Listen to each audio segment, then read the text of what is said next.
السلام عليكم ومرحبا بكم معايا في فيديو جديد.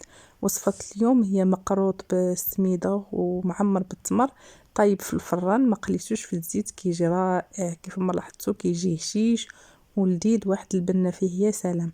خليكم مع الفيديو، فرجة ممتعة. على بركة الله، عندي جوج ليف ديال السميده رقيقه، غادي نعبرها معكم حتى بكاسه العنبه باش هكذا تعرفوا القياس، اولا تعبروها في الميزان. 500 غرام ديال السميده عطاتني 4 الكؤوس ديال العنبه. ضفت ليها 20 غرام سكر كلاصي ما يعادل 2 معالق كبار، و40 غرام دقيق الفورت ما يعادل 4 ديال المعالق كبار. ضفت ساشي ديال زهرة البرتقال، ممكن تعوضوها بالفاني، وضفت رشة ملح، وضفت راس معلقة ديال الخميرة الحمراء اللي هي تقريبا 2 غرام. خلطت هاد النواشف مزيان مزيان حتى كيندمجوا مع بعضياتهم. من بعد ضفت كاس الا ربع ديال الزبده مذوبه، من الافضل تكون زبده حيوانيه كتعطي مذاق احسن. ضفت كذلك ربع كاس زيت نباتيه، وخلطت هاد المكونات مزيان، يعني بسبست هذيك السميده، بسبسوها مزيان حتى كتبان لكم تلبست كلها بهذوك الدهون. ومن بعد غطيتها وخليتها كترتاح جانبا. ممكن الا كان عندكم الوقت خليوها تبات ليله كامله كتجي احسن. انا خليتها غير بيد ما وجدت التمر ديالي، طحنته ووجدته، ونتلاقاو باش نكملوا باقي المراحل. هنايا خديت التمر، عندي 800 غرام ديال التمر اللي كيكون رطب، طحنته في الهجوار. الا كان عندكم التمر اللي شويه قاصح فوروه عاد طحنوه. ضفت ليه معلقه صغيره ديال القرفه، ومعلقه كبيره ديال الزبده، ومعلقه كبيره ديال المزهر. الا كان عندكم ساشي ديال الزهر كيجي زوين ضيفوه، كيعطي واحد المذاق زوين للتمر. ضفت 3 المعالق ديال اللوز، الا كان عندكم الكركاع ديروه حتى هو كيجي زوين. وضفت الجنجلان، تقدروا ديروا كاس راه كيجي زوين الجنجلان حتى هو، غير يكون ما محمرش، ضيفوه ما محمرش احسن. خلطت كلشي مزيان حتى اندمجوا مع بعضياتهم. من بعد شكلت كويرات صغار من هاد العجينه ديال التمر، من الاحسن ديروا فيهم 10 غرام، انا درت 10 غرام، عبرت وحده ومن بعد بديت كنمشي على نفس القياس. ما تفوتوش 10 غرام في كل كويره، وكيف ما لاحظتوا بالنسبه للبنات اللي ما عندهمش الميزان، راه الكويرات كيكونوا غير صغيورين، الا كبرتوهم راه غادي تفرق عليكم المقروط ديالكم اللي يكون كيطيب، اولا على حسب الحجم ديال المقروط. المهم نتوما كتشوفوا عينكم ميزانكم. انا بالنسبه لهذيك القطعه اللي درت، يعني هذا الحجم هذا راه كيجي معاه هو هذاك. استمريت حتى كملت الكميه كلها ديال التمر اللي عندي. من بعد غطيتهم بالبلاستيك باش ما ينشفش هذاك التمر. من بعد دزت خديت هذيك السميده ديالي باش نكمل لها العجن ديالها. ضفت ليها نص كاس ديال ماء الزهر وكاس ديال الماء، كنضيفو بالتدريج وانا كنخلط. العجين ديالنا ما خصوش يكون جاري بزاف، وفي نفس الوقت ما خصوش يكون قاصح. وكيف ما لاحظتوا راني ما كنعجنهاش، كنجمعها غير باطراف ديال الاصابع، بحال كيف ما كنديروا في الحرشه. ملي كنبغيو نصايبوا الحرشه يعني غير كنجمعوها بحال هكذاك.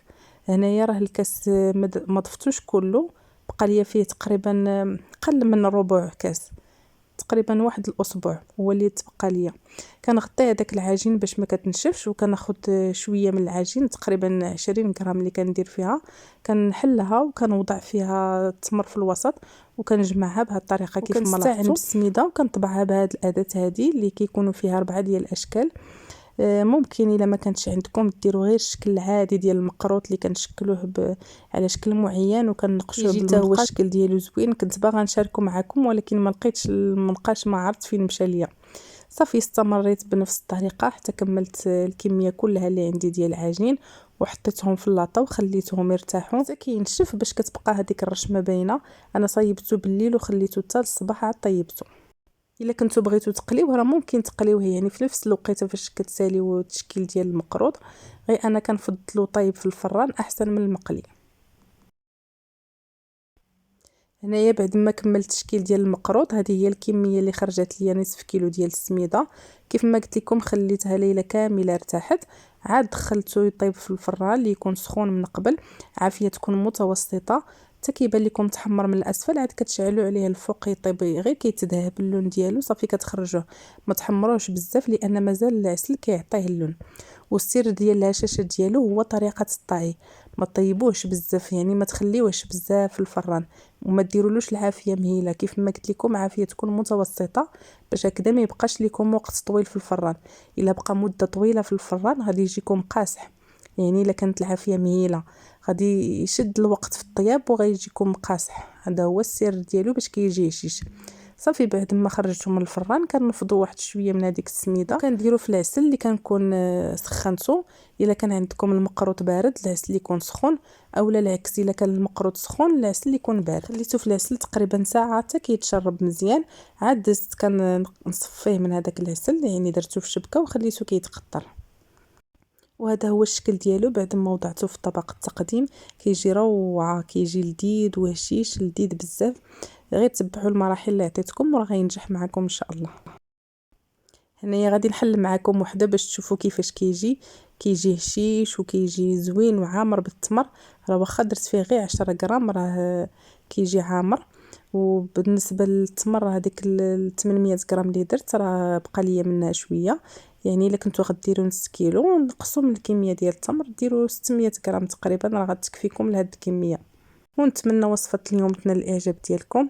كنشكركم على المشاهده، وما تنساوش لي لايك ديالكم الى عجبكم الفيديو ولي كومونتير اللي كتشجعني. ومع السلامه حتى الفيديو الجاي ان شاء الله.